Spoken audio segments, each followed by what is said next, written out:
Hi everyone, I'm not one of the presenters, I'm just a ring-in for the moment, but my name's Sam Gibbs. I work as part of our Reef Joint Field Management Program out of the Reef Authority, and I have the pleasure of coordinating this project that you'll hear about today. Firstly, I just wanted to acknowledge the traditional owners of the country that we're working on at the moment, Wulgurukaba, their elders past, present and emerging, and I'd also like to acknowledge all the traditional owner groups that we have worked with through the Restoration of Reef Islands project north of Townsville. So I pay respects to their past, present and emerging leaders, and really appreciate the work that they have done with us throughout this journey. This project has been funded by Reef Trust, so the Department of Climate, Energy and Water, through into the Reef Authority as part of our Reef Joint Field Management Program. And we are lucky enough to work with an environmental delivery partner and First Nations groups, looking at a different delivery model throughout our island restoration on the reef. So it's my pleasure to have today our environmental delivery partner, Aestra, with us. And you'll hear from Naomi Maxwell and Andrew Palmer-Brodie.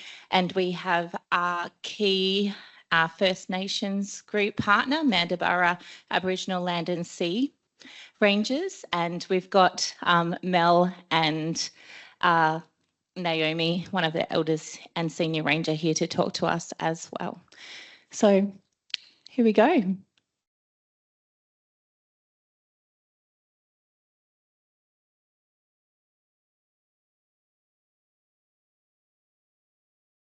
Thanks, everyone. It's really wonderful to be here today to talk about this project. Just starting out, this is a Reef Trust funded project, and so we had some really clear objectives about what the project was aiming to do. And so that was around improving habitat on an island in the northern stretch of the Great Barrier Reef. But one of the things that we really tried to do in the implementation of this project, which is in line with the conference themes, is doing something different about how we went about delivering the project. And so importantly, we focused on how we would do that as a joint partnership with government, traditional owners and Aestra as the environmental delivery partner, so an industry partnership. And we really focused on the different way that partners could support the management of Bajigal. So we're talking about Bajigal Island, also known as Stevens Island in the Barnard Group, just near Kurrimine Beach, south of Cairns. An important theme that we carried forward was how country is managed is as equally important as what management activities we're undertaking, and that's really guided the work that we've done. We had a number of stages on the project. It started out with some really clear fact sheets and early discussions with Mandubarra around what we were trying to do and the things that we were concerned about for Bajigal. And then we spent a lot of time coming together as a partnership and putting effort into how we would work together and how we would deliver the project in a bit of a different delivery model. And starting the project, so some of those early discussions, we came with some of the Western science information that we had available. And then we made sure that we made that space to have those conversations on how the traditional ecological knowledge could be incorporated into that process. So with that, the primary information and data has been really essential for Mandubarra traditional owners throughout this whole project. The information is invaluable with the local knowledge, the verified data accuracy that we've obtained, the ongoing monitoring and the baseline analysis, as well as documenting cultural significance and sustainable practices throughout it. It's really empowered the Mandubarra community, and it's also revitalised our culture as well. It's fortifies our partnerships in the collaborative efforts. It's advocating for rights concerning natural resource and environmental management. And it really aligns with the sustainable practices and provides opportunities also for our younger generations to take this on and reconnect with heritage as well.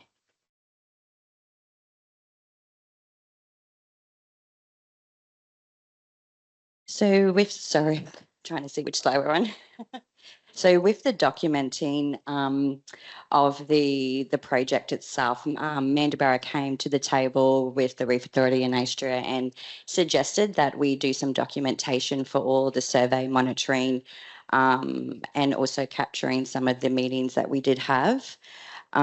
It has been so crucial for several reasons, and it's really had an effective to raise the awareness and the importance of Bajigal and also the challenges that we did face. It has served as an educational and promotional tool, helping to convey complex scientific concepts and capture the traditional ecological practices in a really accessible manner as well. We've had to be able to share this awareness. It's visual evidence, it's with the engagement and outreach, the monitoring progression, and also assisting in funding support and legacy and knowledge as well. So we've got a little snippet here of our social reel that we created. And it just highlights the restoration of the Reef Island project. It's gained the visibility, support, and the effectiveness on how we achieved our goals.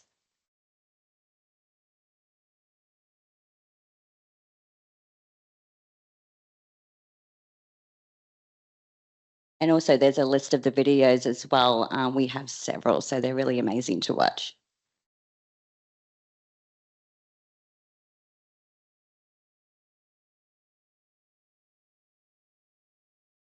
The Great Barrier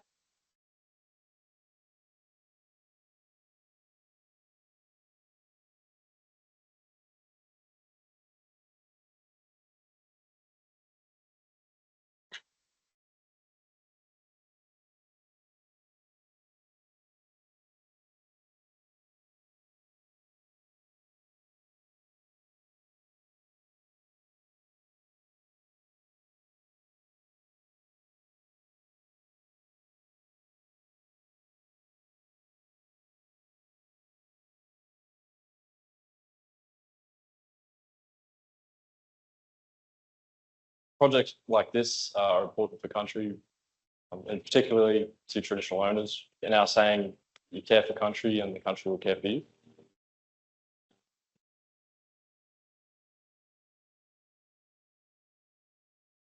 Important for us to come here with the young men and young women and show them, pass them what I was taught and what our elders have taught everybody else.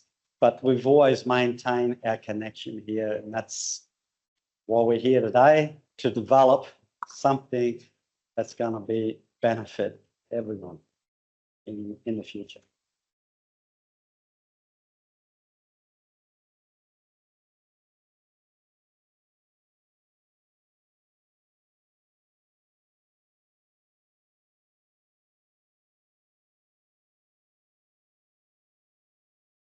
Awesome, thank you.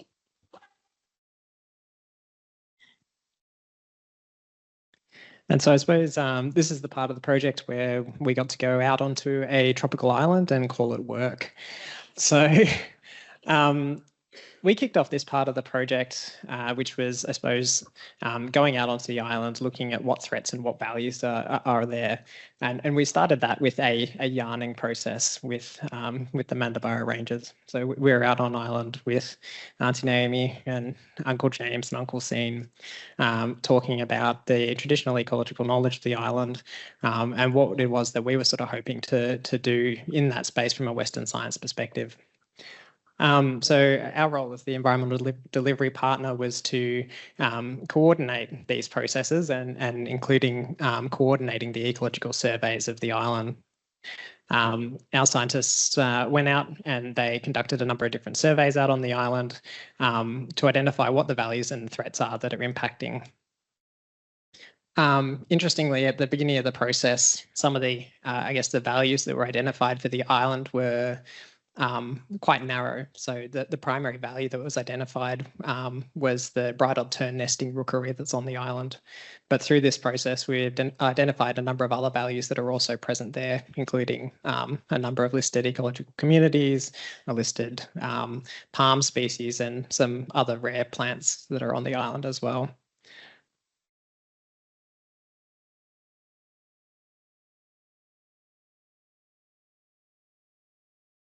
Yes, and during this whole process of working with the botanist and the field rangers and all that on our island on Bajigal was very significant in a way that we got the Western science as well, working in with our traditional owners and actual people on country.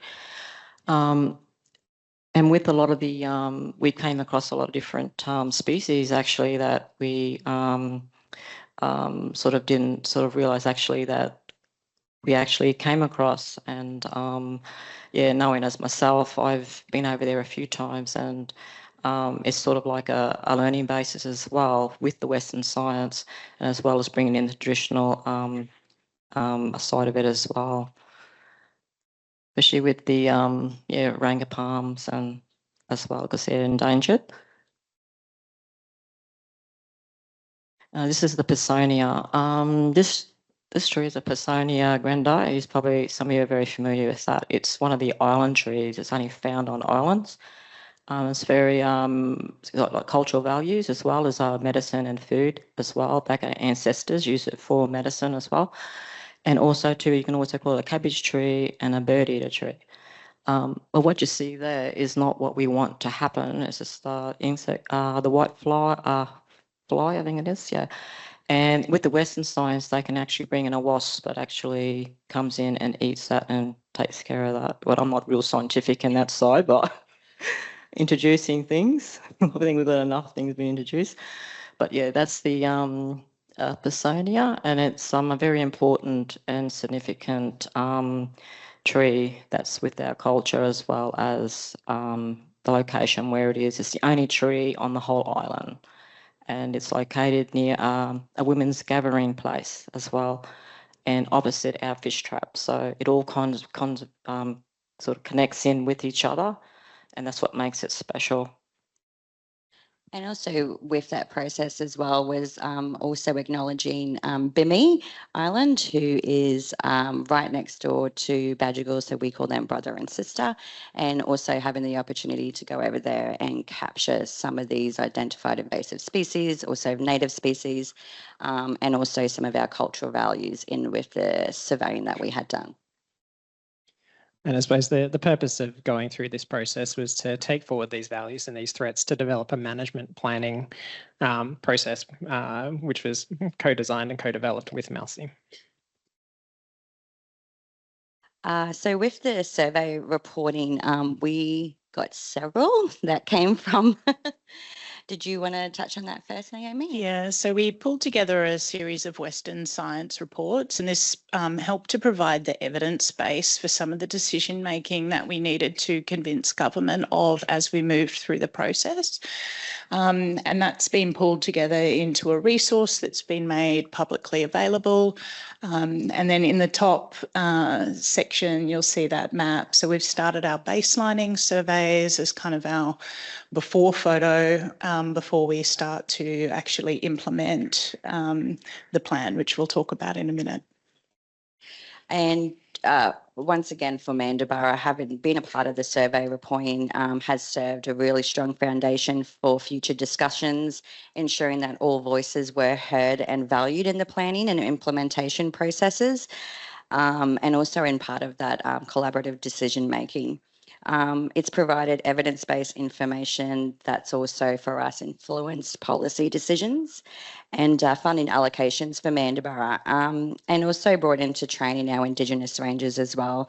With the mapping, there was a really excitement with our young young Indigenous rangers that were able to come home, connect to country, and be able to be taught in the mapping process, and having result bases from that has really meant a lot to our rangers.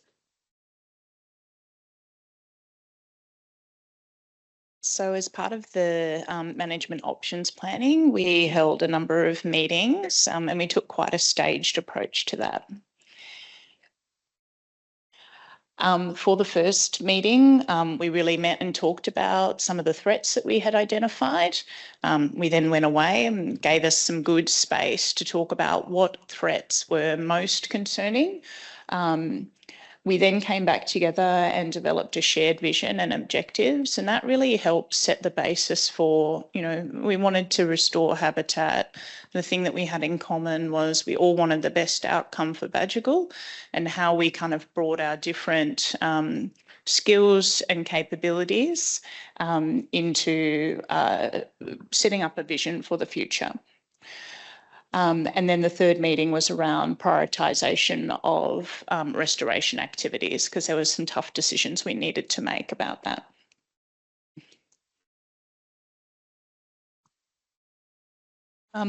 As far as the restoration plan, so the key vision that we had was traditional ecological knowledge and Western science working together to support the environment of Bajigal to be healthy and resilient. And that was an important message around healthy country, healthy people. And we ended up pulling together a number of documents that guided that journey.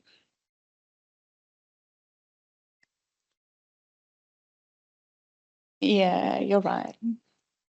So the resist, accept and direct, the RAD approach that we took in. So it was about the discussions of what does the pathway look like, making those decisions. And I think, a conversation we were talking about last night with the resist, accept and direct, but also the accept. A lot of part of that was making a choice to accept something now just means for now it didn't have that long-term hold against it. So that was something that we learnt a lot working with Aestra with that.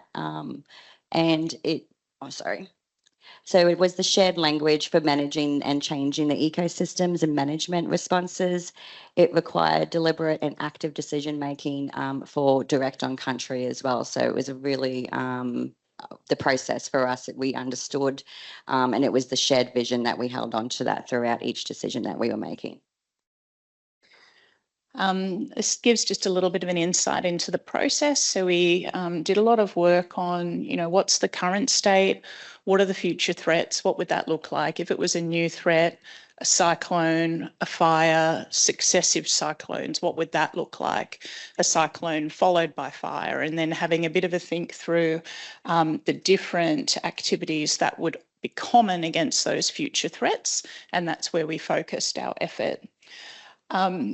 The plan is underpinned by a series of performance criteria and targets, as you would expect.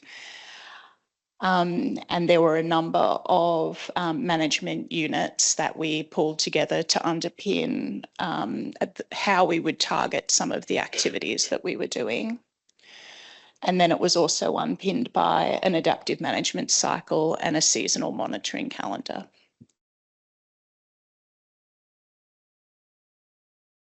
So the lessons learned, this is the favourite one. Thank you.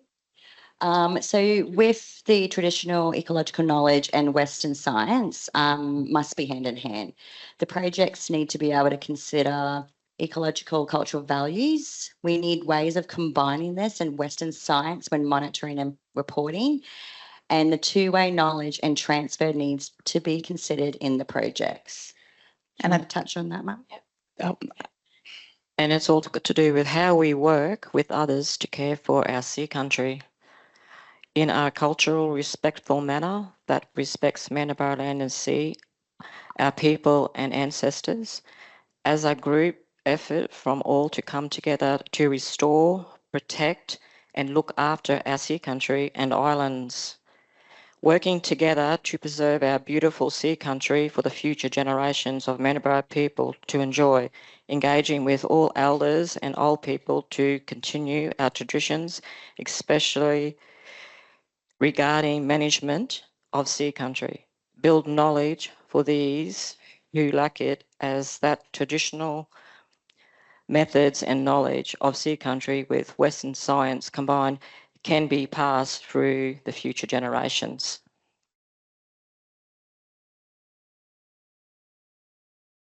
So the investment and internal project management support and underpins business sustainability. So funding must include business and project management support, not just with the on-ground as well. Business sustainability supports connection to country and the broader benefits for the MALSI community to be realised.